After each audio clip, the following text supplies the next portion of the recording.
कहते हैं कि शादी के बाद बेटी का घर बसेगा या नहीं, ये काफी हद तक माँ पर निर्भर करता है। आदर्शवादी लोग कहते हैं कि कन्यादान के बाद बिटिया के जीवन में हस्तक्षेप करना गलत है।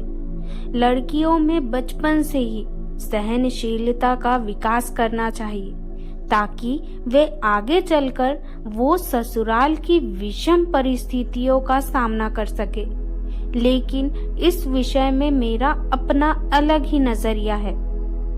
मेरी पढ़ी लिखी बेटी को अगर सिर्फ घर संभालने के नाम पर अपने सपने और करियर को छोड़ना पड़े तो मुझे उससे ऐतराज है, और मैं समझती हूँ कि हर माँ को ऐतराज होना चाहिए। कितनी रातों की नींद और चैन गवाकर ना जाने कितनी चुनौतियों का सामना करने के बाद कोई लड़की इस काबिल बनती है कि वो जमाने की आंखों में आंखें मिलाकर चल सके। इस सुअवसर को मेरी बिटिया यूं ही जाने देगी तो मुझे ऐतराज होगा, चाहे उसका कन्यादान ही क्यों ना कर दिया हो। मैं नहीं सिखा पाऊंगी उसे बर्दाश्त करना, एक ऐसे आदमी को जो उसका सम्मान न कर सके। कैसे सिखाए कोई माँ अपनी फूल सी बच्ची को कि पति की मार खाना और उसकी बुरी बातें भी सहन करना सौभाग्य की बात है। मैंने तो अपनी बेटी को सिखाया है, बिना गलती के कोई एक मारे तो तुम 4 मारो।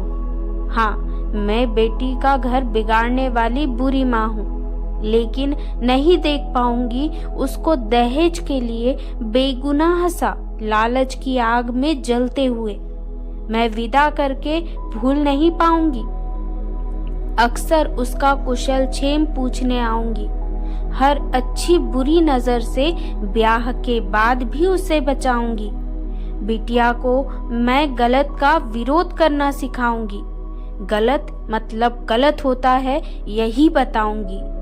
देवर हो, जेठ हो या नंदोई, जब तक पाक नजरों से देखेगा तभी तक होगा भाई।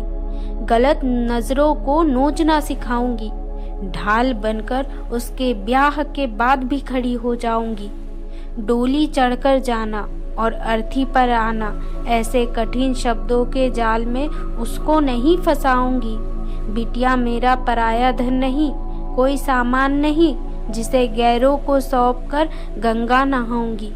अनमोल है वो, अनमोल ही रहेगी।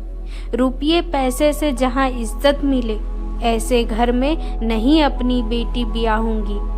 औरत होना कोई अपराध नहीं, खुलकर सांस लेना मैं अपनी बेटी को सिखाऊंगी। मैं अपनी बेटी को अजनबी नहीं बनाऊंगी। हर दुख दर्द में मैं उसका साथ निभाऊंगी। ज्यादा से ज्यादा क्या, एक बुरी माँ ही तो कहलाऊंगी।